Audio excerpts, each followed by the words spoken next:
কাফেররা কয় আমগো কাছে কিয়ামত আসবে না।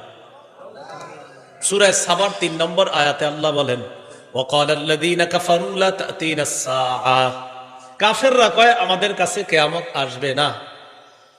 আল্লাহ বলেন, কুল বালা ওয়া রাব্বি লাতা'তিয়ান্নাকুম আলিমিল গায়ব, নবী আপনি বলেন আমার রবের শপথ কিয়ামত তোমাদের কাছে আসবে। আরেকটু কমায় দেন ভাই, নবী আপনি বলেন কিয়ামত তোমাদের কাছে আসবে, আমার রবের শপথ।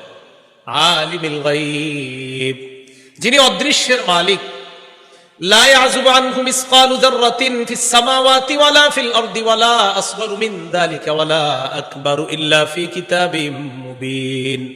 আল্লাহ বলেন আসমান এবং জমিনের অনুপরিমাণ, সরিষা পরিমাণ কোনো কিছু অথবা এর চেয়ে ছোট অথবা বড় কোনো কিছু নাই যেটা আল্লাহর দৃষ্টিগোচরে নাই, যেটা আল্লাহর অগোচরে এমন না, বরং সব কিছুই আল্লাহর জ্ঞানে আছে।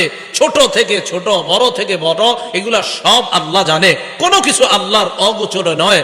সরিষার চাইতে কম জিনিস যদি আল্লাহর জ্ঞানে থাকে, কিয়ামত তো ভয়ঙ্কর একটা ব্যাপার, এটা তো আল্লাহ জানেনি।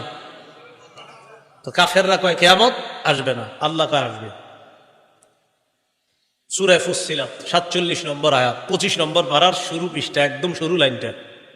এটার না আরেকটা নাম হামিম আস-সাজদা, এই সূরার নাম। আল্লাহ বলেন, ইলাইহি ইউরাদ্দু ইলমুস সাআ ওয়া মা তাখরুজু মিন সামারাতিন মিন আকমামিহা ওয়া মা তাহমিলু মিন উনসা ওয়া লা তাদউ ইল্লা বিইলমিহি। কিয়ামতের জ্ঞান আল্লাহর কাছেই প্রবর্তিত হয়। ওয়া মা তাখরুজু মিন সামারাতিন মিন আকমামিহা, কোন ফল তার আবরণ থেকে বের হয় না। কোন মা তার সন্তানকে পেটে নেয় না অথবা প্রসব করে না। আল্লাহর অজ্ঞাত সারে মা সন্তান কখন সন্তান পেটে নেয়, সন্তান কখন প্রসব করে, ফল কখন তার আবরণ থেকে বের হবে, তার কোষা থেকে বের হবে, আল্লাহ বলেন এইগুলা আমি আল্লাহর অজ্ঞাত সারে হয় না। কখন কোনটা বের হবে আমি আল্লাহ সব জানি।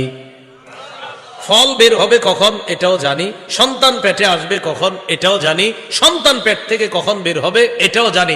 এই সমস্ত বিষয় আমি জানি। কিয়ামত তো অনেক বড় বিষয়, এটা তো আমি জানি।